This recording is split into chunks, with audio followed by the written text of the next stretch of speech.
How to post Reels on Instagram. This method helps you create and share Reels on Instagram using your mobile phone. First, open the Instagram app on your iPhone or Android device. Next, tap on the plus icon at the bottom center of the screen. Following that, select Reel from the available options.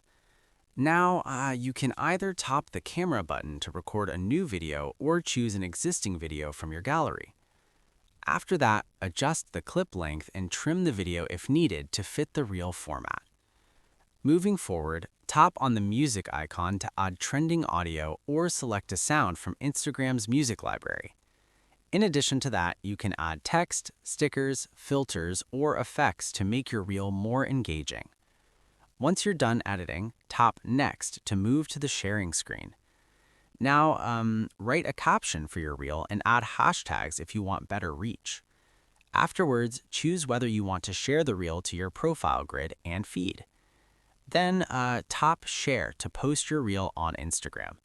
Subsequently, your Reel will be published and visible to your followers and, if public, to a wider audience. And that's it.